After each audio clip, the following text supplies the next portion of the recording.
Hi, I'm Dr. Jane Mulcahy. I'm a research fellow with the Greentown Project at the School of Law in UL. I'm going to talk to you today about why I believe we need to join the dots and dismantle the silos. Basically, I'm going to make arguments for why a more connected approach to public policy development and formulation is the way forward, in my view. Really, everything in life is connected. The way we approach public policy formation is typically in these kind of silos. So we don't look at, for example, how a pregnant woman's health and safety might have impacts on the health and well-being of elderly people. We make no connection. We don't think there's any link.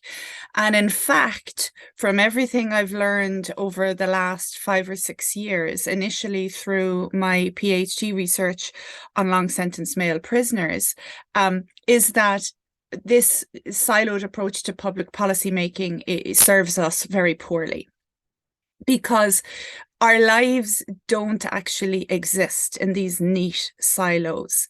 So if we fall in love, and as a woman, we get married maybe and get pregnant, or just get pregnant and have a partner and have a baby with this partner, it is crucially important for our own health, but also for the health and development of the baby in utero, that we, as the pregnant woman, are safe. And by safe, I mean physically safe, physiologically safe, emotionally and psychologically safe. If we aren't, this will have an impact on our own health. We might have blood pressure problems, we might get depressed, we might develop postnatal depression down the road.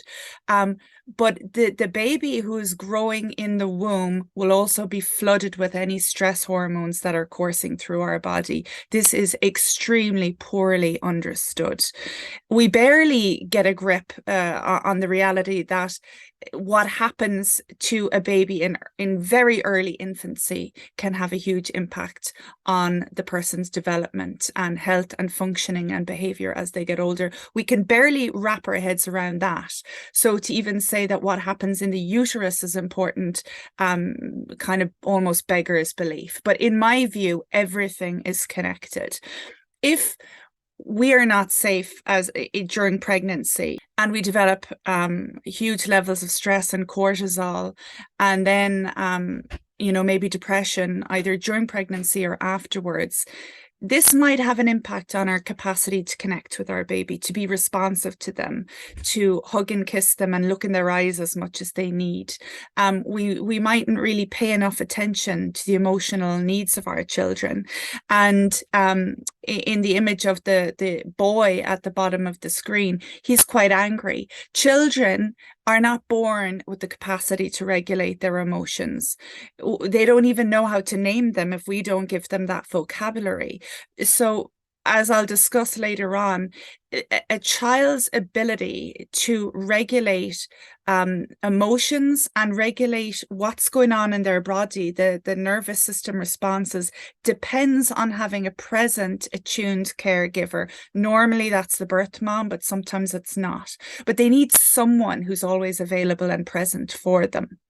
And of course, little boys grow up to be grown men, and grown men might have difficulties relating to others if they've had a poor relationship with their mother, maybe because she was harsh, maybe because she was aggressive, or perhaps even physically abusive. That might have an impact on the adult male's capacity to form positive relationships with other women. They mightn't be able to trust people. They might keep themselves distant from others in order to feel safe. And at the end of life, someone's health might actually still be linked to what happened to them in their early years. So, for example, in the context of the COVID pandemic, people who had underlying health problems, so things like diabetes or blood pressure, neurological conditions, autoimmune conditions, Often these actually are linked to dysregulated nervous systems, which is, again, not well recognized. As well, people who don't form positive lifelong relationships with others, they're more likely to be lonely and on their own at the end of life. They mightn't have ever grown to be able to trust others, and their desire to keep themselves safe meant fending other people off. The other thing is that there is now a known link between dementia and Alzheimer's as well, and early childhood adversity. So in this presentation, I am going to touch on the factors that impact child development and the needs of our nervous system. I'll briefly go into some manifestations of trauma in the classroom. Given the surge in right-wing extremism and racist behaviour in the States, in parts of Europe, and also more recently at home in Ireland, I'll talk about how we need to understand racism as an embodied experience. I'll say a little bit about the health impacts of trauma and also touch on behavioural and social consequences. So this is a really, really busy slide. I don't expect you to read it, but I'll share the slides in due course. I have been very active since around 2010 in combining research, activism, and awareness raising. In 2010, I worked for a while with the Irish Penal Reform Trust as research and policy officer. In fact, I was there for 3 years. And during that time, I got really, really into combining research and activism. I was making a lot of submissions, doing policy and briefing documents for the Oireachtas, as well as human rights reports. And even after I left IPRT and then was doing consultancy work and my own PhD on long sentence male prisoners, I kept up the advocacy and made various submissions. I also do a podcast called Law and Justice. The current version on YouTube is about relationship matters, but the previous series also on YouTube was on how to talk policy and influence people. So if you're interested in any of those links, you can check them out. So my PhD itself is really where I started to get interested in trauma. I didn't know all that much about it before, but in many ways, a lot of it is basic common sense, in the sense that harmful things take a toll on people. In a way, we all know this already, but what we don't know is just how deeply they can take a toll, how trauma can get into our bodies, into our nervous system. It can affect our hearing, affect our kind of heart rate, our breathing ability, our capacity to sleep. And so it really affects absolutely everything. I'm going to talk to you a little bit now about how the brain, the human brain, develops from the bottom up. There's a thing called the triune brain theory developed by McLean, and that's basically the concept that there's a brain within the brain. In fact, McLean described a 3-part brain. Dan Siegel uses the hand model of the brain, which I think is quite nice.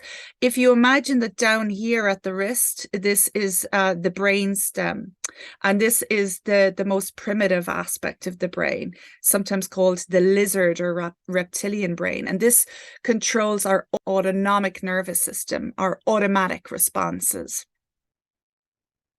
Things like breathing, excretion, that type of thing. The second part of the brain that develops after birth, actually, so it's highly experience dependent, is the limbic system or emotional brain. This is the attachment brain that allows us to connect with other people. And so that develops after birth, and primarily in the context of our relationship with our primary caregiver.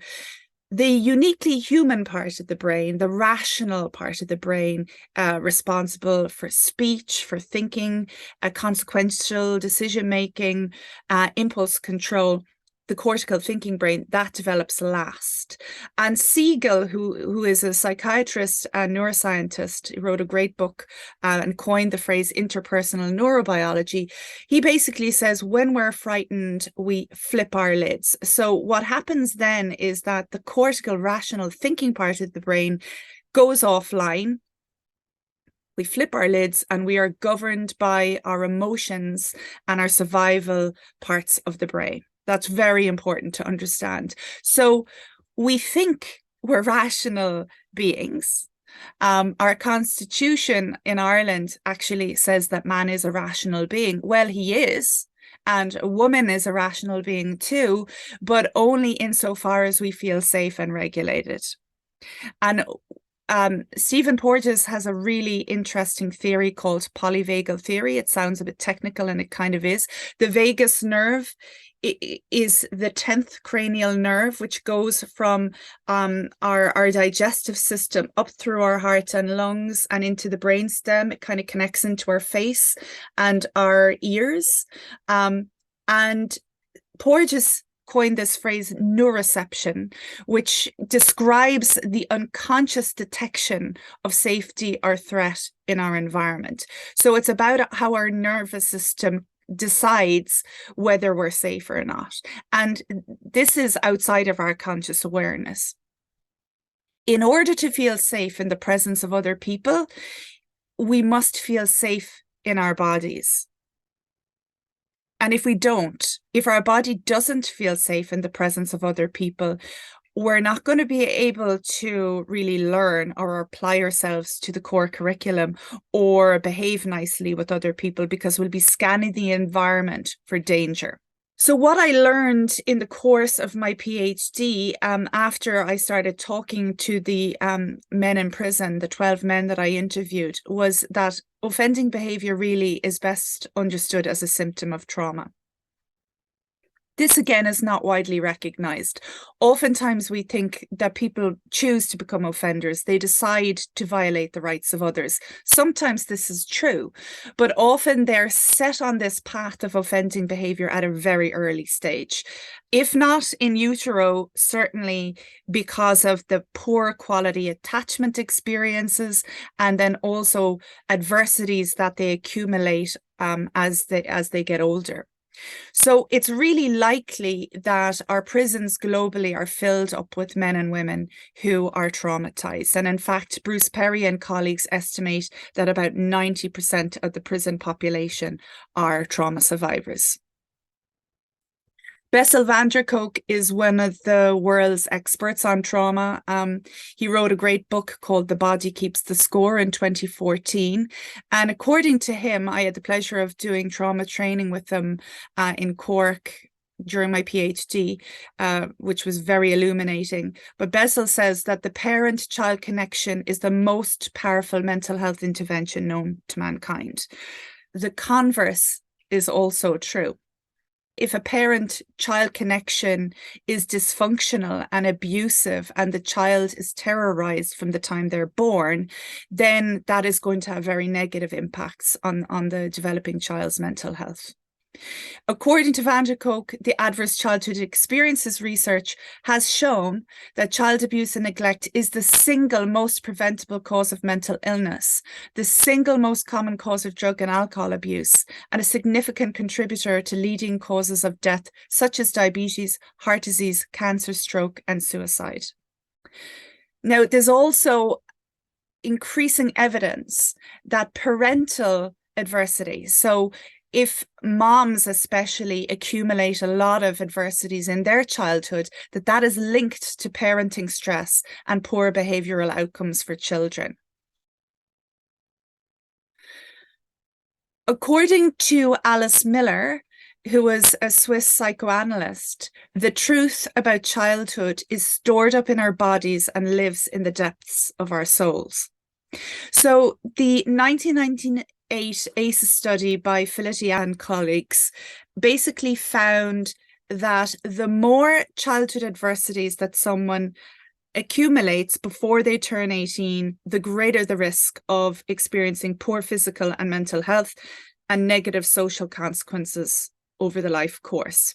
They looked at a range of adversities, including exposure to physical, emotional, and sexual abuse, physical neglect, emotional neglect, living with an addicted person in the house, parental divorce or separation, living with someone with a mental illness, and having an incarcerated parent. So there was a range of common adversities. And what they found is that the more of these that you had in your childhood, the more likely you were to become severely obese or to be depressed, or to attempt suicide, to have COPD, which affects breathing, to break your bones and the like. So, and in fact, in relation to that, people who had 4 or more ACEs were 700 times more likely to become alcoholics and 1,200 times more likely to attempt suicide than people who had no ACEs. So this graphic from Ellis and Dietz basically shows that individual and family adversities have to be seen in the wider ecological and systemic context. This is a really important addition, actually, to ACEs science, because some people to that point were criticizing the ACEs framework for really focusing on individuals and not taking into account enough the wider forces in their lives. But in fact, the original ACE study was conducted with mainly white, mainly middle class people who could afford very expensive health insurance with Kaiser Permanente. So they were a privileged group. They were not homeless people. They were not prisoners. They were people who could afford private health insurance. And what they found was that ACEs were very common. But as I say, they had this dose response. Now, Ellis and Dietz, their contribution to this area really was, as I say, to situate the individual and family within the wider social context. So what we know is that people who accumulate high levels of ACEs now are more likely to grow up in poor communities where they don't have good access to housing, where there's community violence around them, lots of community disruption, racial discrimination, and lack of opportunity, economic mobility, and social capital. And racism in the UK is a huge factor, as well as in the US and other countries. White supremacy is real and has an impact on people's health and functioning. So how we choose to house people, how we design estates, and if we have racial segregation or economic segregation, that has health impacts. And it also has an impact on community cohesion, or what some commentators call community efficacy. Some of you may be aware of Maslow's hierarchy of needs. Well, I like to talk about a tale of 3 pyramids. Maslow's hierarchy of needs is often, characterized in this pyramid shape with physiological and safety needs at the bottom. And these need to be satisfied before you can go upwards towards self-actualization. Because if you have nowhere safe to sleep, if you are starving, if you have never enjoyed safety at home, well, it's going to be really difficult to engage in problem solving or be spontaneous when you're constantly scanning your environment for threats to your life. The other 2 pyramids on this screen are to do with ACEs and the expansion of the ACEs framework. The original triangle kind of has adverse childhood experiences at the bottom, which gives rise to social, emotional, and cognitive impairment, the adoption of health risk behaviors like smoking, drug taking, excessive drinking, and the like. And then that leads on to disease, disability, and social problems and early death. And what we also know now is that people who have 6 or more adversities are likely to die 20 years earlier than people who have none. So there's a huge health toll to preventable child abuse and neglect. and wider dysfunction. But as Ellison Dietz say, we must also take into account wider social and systemic adversities over which people have no direct control. And the expanded ACEs pyramid includes the social conditions and the local context that Ellison Dietz point out. And then underneath that then is generational embodiment and historical trauma, things like the legacy of slavery in America, the attempted eradication of the Native American people in America. It is also to do with the legacy of colonialism in Ireland and other colonies like Australia and New Zealand, which also have very, very disproportionate health and social outcomes for the Indigenous people there. The Indigenous people in many places are living with the legacy of cultural trauma, and it is not well understood or recognized. So Cissy White, who has done an interview with me before and is a wonderful person, used to work with PACES Connection and is a trauma survivor herself, now sadly living with ovarian cancer. She's also a wonderful writer. But Cissy learned about ACEs in later life, really. For a long time, she didn't know why she was experiencing hypervigilance and a lot of symptoms, really, that were linked to her early life adversity. And so in this graphic, what she has tried to articulate is that some people are advantaged and other people have a lot of adversity. And so the counterpoint to physical, sexual, and emotional abuse is physical, sexual, and emotional safety. All children should have that and enjoy that, but they don't. The opposite of physical and emotional neglect is physical and emotional needs are met. All children need and deserve that, but sadly, they don't always get it. The opposite of household challenges like domestic violence, substance abuse, divorce, separation, or parental abandonment, an imprisonment of a household member, or mental illness, is household privileges, where the father or stepfather doesn't abuse the partner. There's no substance abuse in the household.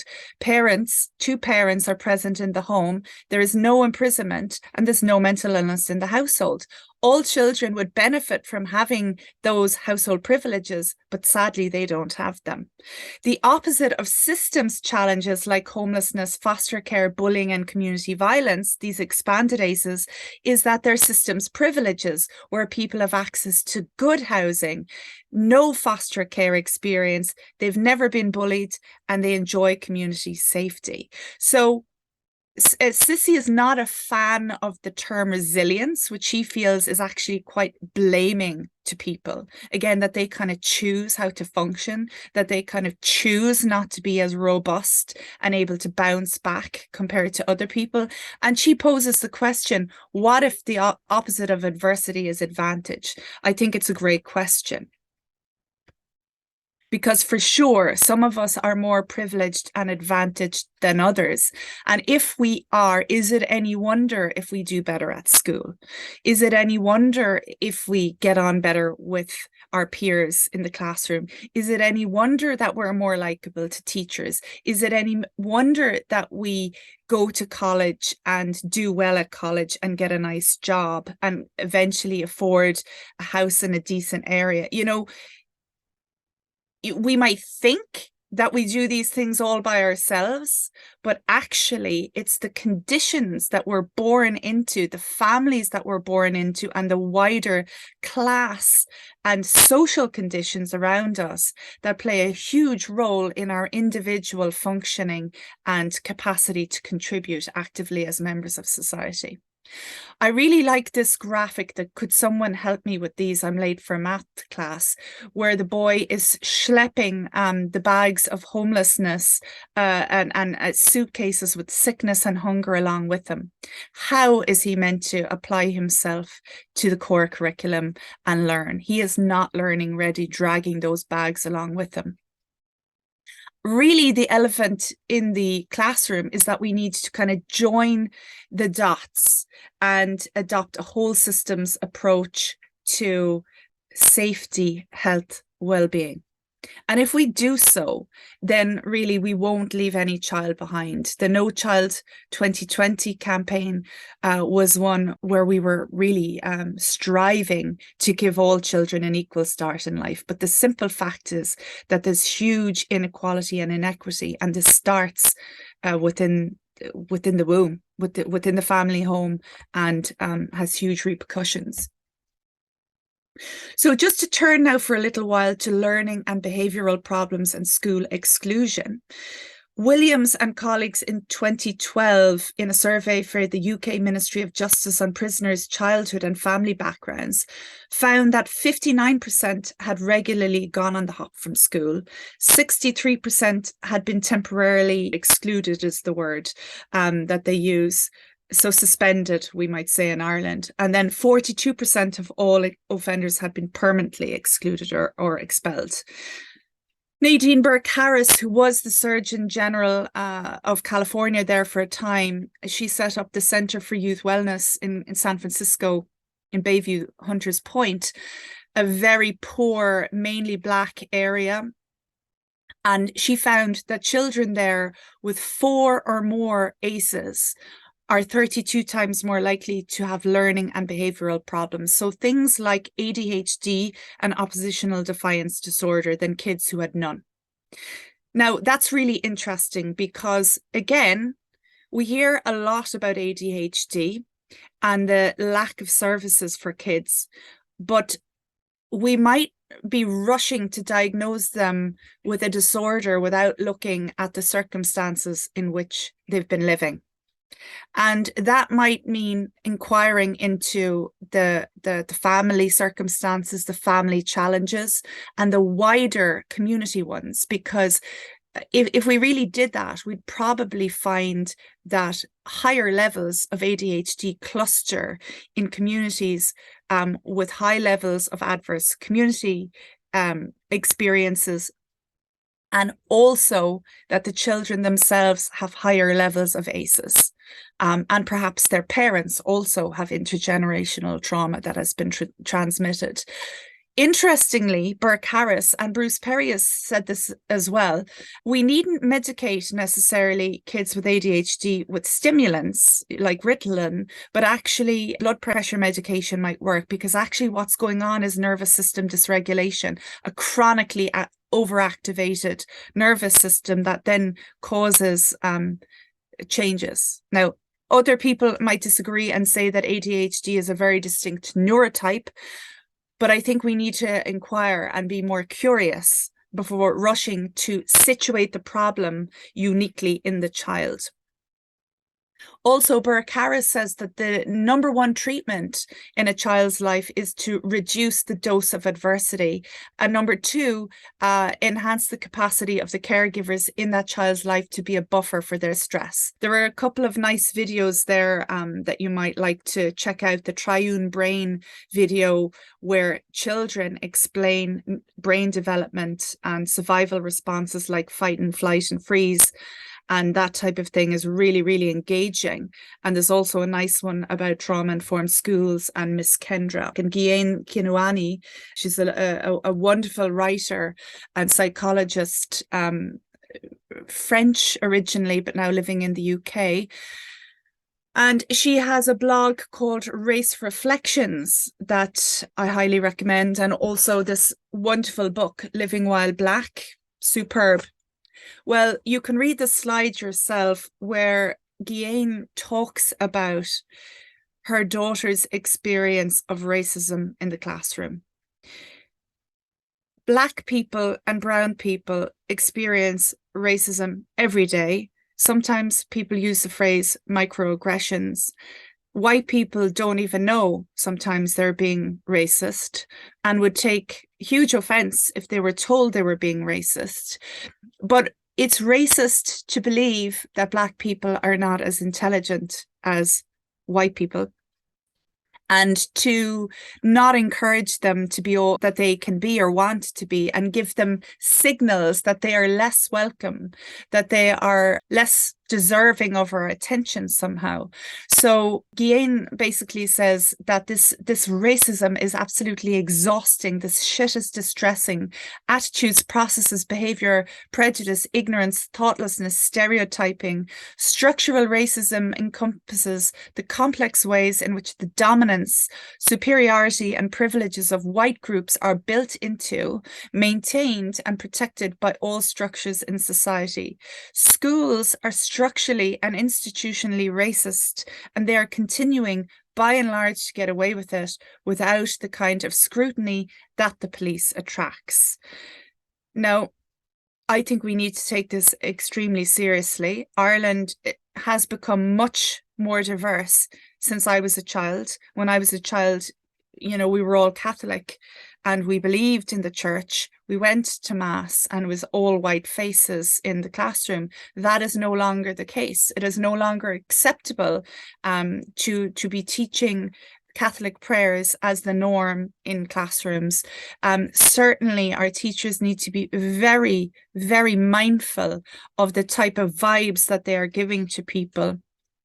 And really everyone needs anti-racism training, and to be aware that racism is a particular pernicious type of embodied trauma. It is to do with the body, the darkness of skin versus whiteness of skin.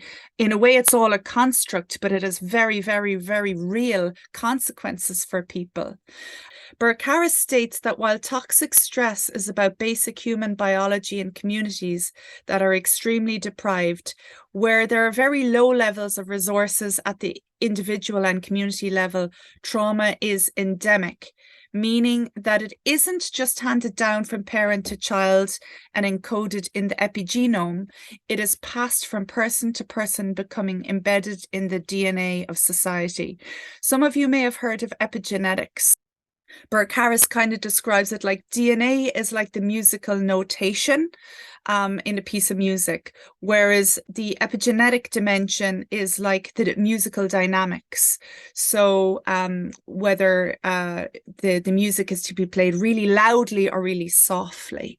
And so epigenetics, as I say, changes the way the DNA is read and transcribed, which basically means in the context of trauma, that where intergenerational trauma occurs and it's not digested or processed. So, the legacy of slavery, for example, can mean that it has knock-on effects for people generations later, because the stress response has been activated through abuse and lack of safety over time. And grandchildren, their stress response system will be at a kind of more sensitized level than it would have been if they hadn't had ancestors who were so brutalized. This is another interesting study from Allen and Donkin, where it kind of looks at adverse childhood experiences and the social determinants of health. And social determinants of health are things like poverty, access to education, access to decent housing, and the like.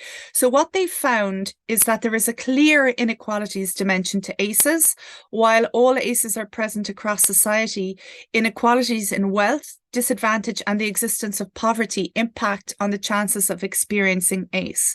Children growing up in disadvantaged areas, in poverty, and those of a lower socioeconomic status are more likely to be exposed to ACEs compared to their more advantaged peers, and more likely to experience clustering, which is the co-occurrence of ACEs. Aside from these socioeconomic factors, there is a range of other risk factors for ACE, including poor and harmful parenting approaches and the relative stress under which families live. So there is a really nice, well, nice is the wrong word, but a really worthwhile TED Talk by David R. Williams on how racism makes us sick, which I highly recommend you watch. It's at the bottom of the screen there. In the Irish context as well, we have a population, a very small population, members of the traveller community, who, compared to the mainstream settled majority population, have very, very poor health outcomes. In a study the Argyll's study. It was from 2010, the All Ireland Traveller Health Study. Only 3% of travellers are over 65 compared to 13% of the general population. Traveller men can expect to live to 62 years, which has been the average since 1987. And this is 15 years less than the norm for settled men. Traveller women might live to 70, which is 12 years less than the norm. Crucially, now this is a real heavy statistic here. The suicide rate among travellers is 6 times higher than the rate for the wider population, and it accounts for 11% of traveller deaths. Common causes of death among travellers are lung and chest diseases, heart diseases, and strokes. So if you think back to the ACE study that I told you about earlier, the one involving 17,000 mainly white college-educated people with private health insurance, having an ACE score of 4 nearly doubles the risk of heart disease and cancer. It increases the likelihood of becoming an alcoholic by 700% and the risk of attempted suicide by 1,200%. So I ask you to consider whether cultural trauma, state oppression might have contributed to some of the health impacts on travellers. You know, because we had a commission on itinerancy in 1963, which used language about the final solution and the traveller problem. And since then, travellers chart their well-being and public attitudes to them declining since the state kind of used that language and wanted to sort them out as a problem and make them the same as the rest of the population. They're also not allowed to travel anymore. That is a form of trauma. You know, their way of life has been criminalized. So I'd just like you to reflect on that. Stressors and the importance of a sense of coherence. Aaron Antonovsky came up with this concept of salutogenesis, which is the origins of health. And he also coined the phrase a sense of coherence. And his theory basically conceptualized health in the form of ease and dis-ease. So not disease, but dis-ease. So the absence of ease as existing along a continuum. The word saluto in Latin is linked to salus, which means both health and safety, in addition to welfare, salvation, salutation, and greeting. And these are all very relevant to polyvagal theory, attachment, and human social behaviors. But other commentators, so Forbeck-Vinja and colleagues, say that stressors unsuccessfully confronted lead on to breakdown. What's important about this, and Antonovsky was a medical sociologist, is that we all need a range of internal and external resources to comprehend our lives and manage our stressors. Without them, our lives and our suffering will lack meaning and a sense of coherence. So we cannot live lives completely devoid of suffering because that's part of the human condition, nor can we live a life completely without stress. In fact, moderate levels of stress are good for us.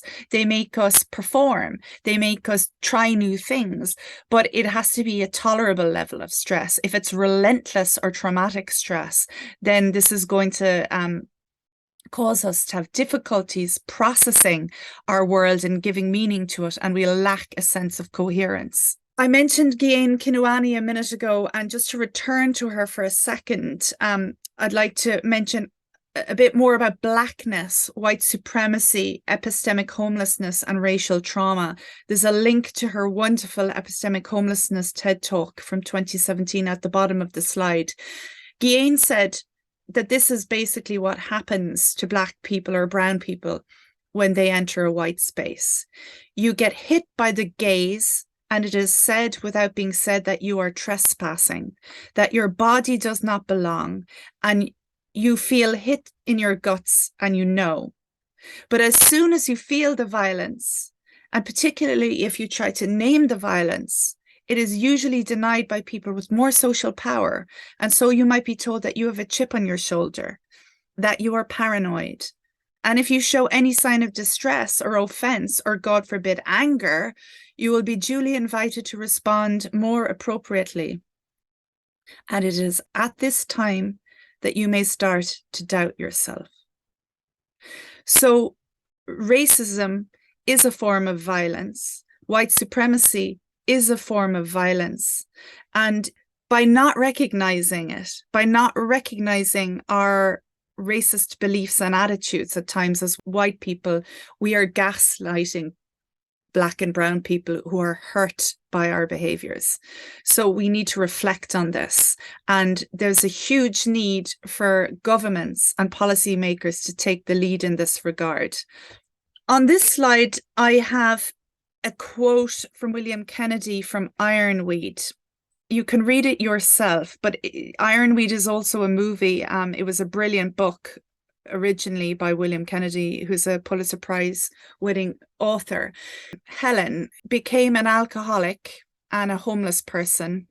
But of course, she didn't begin her life as an alcoholic or a homeless person. She began her life as a tiny little beautiful baby girl. And she was born into some sort of family circumstances that I suspect were not conducive to her well-being and flourishing. And she grew up to become a bum and a prostitute. But at the end, as one of the other bums says, a little kid's something that ain't a bum or a whore, which is a hardcore kind of thing to say. But of course it's true, because everyone who ends up something that might be difficult for us to look at without offense or sometimes judgment or disgust, they began their lives as an innocent baby. That's the point of this quote. And we forget that. We blame them for their choices. We wonder why they can't just give up the drink or the drugs. I think as well, we need to reflect sometimes on long-term street homelessness and why for some people the offer of secure housing might actually be a bit frightening for them. If they were born into family circumstances that were deeply violent and abusive, then they have no sense of a felt sense of safety in a home. And in fact, the idea of a home might be constricting and terrifying in and of itself. That's not to say that we shouldn't pursue a housing first model. It's just to understand the nervous system dysregulation that might be activated at the mere thought of being confined in somewhere called home. Here's a quote as well from Bessel van der Kolk about trauma and politics. He says, "I wish I could separate trauma from politics, but as long as we continue to live in denial and treat only trauma while ignoring its origins, we are bound to fail. In today's world, your zip code, even more than your genetic code, determines whether you will lead a safe and healthy life. People's income, family structure, housing, employment, and educational opportunities affect not only their risk of developing traumatic stress, but also their access to effective help to address it. Trauma breeds further trauma. Hurt people hurt other people." What's relevant there is the kind of poverty and social dimension to the fact that ACEs cluster in certain communities. And even if you experience trauma and adversity, but have access to wealth, then you can at least afford to get mental health supports or addiction supports at an earlier stage than if you have very limited means. Positive childhood experiences have a positive impact on mental and relational health in adulthood. So Bethel and colleagues basically asked, are positive childhood experiences associated with adult depression and or poor mental health and adult reported social and emotional support ARS is a rather unfortunate acronym in this part of the world, independent from adverse childhood experiences. Positive childhood experiences measured whether people felt as children that they could talk to their family about feelings, felt that their family stood by them during difficult times, enjoyed participating in community traditions, felt a sense of belonging in high school, felt supported by friends, had at least 2 non-parent adults who took genuine interest in them, and felt safe and protected by an adult in their home. Now, I would personally put number 7 at the top. Feeling safe and protected by an adult in their home, I think, is the first prerequisite, followed by feeling able to talk to their families about feelings and that their family stood by them during difficult times. That I just think there's a sequence, and Stephen Porges and Bruce Perry would say the same, that, you know, the felt sense of safety is the core, and that begins at home in the context of relationship to parents usually. I have number 6 in red, because we often hear that one good adult will make the difference, and one good adult is certainly better than none. But ideally, we should strive for more. Relational health, Luddy Dobson and Perry define as the presence, number, and quality of healthy relationships with adults. So the more positive experiences we can have as children with safe, respectful adults, the better for our health and well-being. And what they found was that compared to those reporting 6 or 7 of these positive childhood experiences, adults who had none to 2 of them had nearly 4 times higher prevalence of depression or poor mental health, and were half as likely to report always to getting the social and emotional support they needed in adulthood. So what this suggests is that the presence or absence of positive childhood experiences will have an impact on our mental well-being and our capacity to actually reach out and get the social and emotional support we need at times of stress. In your own time, you might like to click on these links to the Cherokee legend of the 2 wolves. I came across this when I was doing training led by 2 Red Cross volunteers, one of whom was a long sentence male prisoner in an open centre, and he recorded the version that he told of this story, the 2 wolves, for me later from the prison. I asked the IPS for permission to record him, and he agreed himself to be recorded. He tells a lovely version of it with his Dublin accent. It's excellent. And basically it's about how we've 2 wolves, all of us have 2 wolves warring within us. The wolf of negativity, the wolf of despair, and the wolf of hope. And the one that wins is the one that we feed. So I suggest that our public policy needs to proactively feed the wolf of hope across government departments in order to have a safe, healthy populace that actually cares about the common good and is not so just wrapped up in ourselves all the time because we're struggling so much. We developed as a species because of our capacity to cooperate with one another. And right now, at times, there's a lot of upheaval in the world. There's a lot of resentment, a lot of anger. And at times, we're more likely to try and tear each other apart than kind of collaborate and cooperate for the greater good. So governments and civil servants and politicians need to kind of proactively feed the wolf of hope, rather than feeding the ravenous wolf of despair, because it will have negative social outcomes for us all. The road to health, healing, and wholeness. In this regard, SAMHSA in the US have stated that there are 4 key domains to support recovery from addiction and mental illness. One, health, overcoming or managing the disease, as well as living in a physically and emotionally healthy way. Two, home, a safe and stable place to live that supports recovery. Three, purpose, meaningful daily activities such as a job, school, volunteerism, family caretaking, or creative endeavors, and the independence, income, and resources to participate in society. And four, community, relationships, and social networks that provide support, friendship, love, and hope. I wouldn't disagree with any of that, but what I would say is actually missing from this formulation is that all of those actually rest on the foundation of having or developing a felt sense of safety in the presence of other people. As Porges says, neural state is the intervening variable. So if we still remain perpetually unsafe in the presence of other people, it's going to be very difficult to be healthy. We might manage to live at home, but we might find it more difficult to develop this purpose and interact with other members of the community. And certainly the community aspect will be very challenging to us if we don't have this felt sense of safety. So I've come to my final slide. I hope you found that interesting, and I hope it makes sense that I have succeeded, at least to some degree, in showing really how things that we often believe are disconnected are actually very much intertwined and interconnected.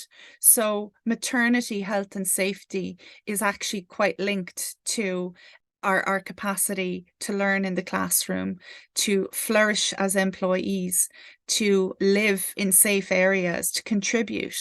And we don't always see things this way. We don't see how our early exposures to abuse and neglect might actually lead to chronic health problems later on, and also an epidemic of loneliness that we're trying to grapple with as a society. So if any of you would like to reach out and contact me, by all means do. My email is there, and thank you for your attention. Bye bye now.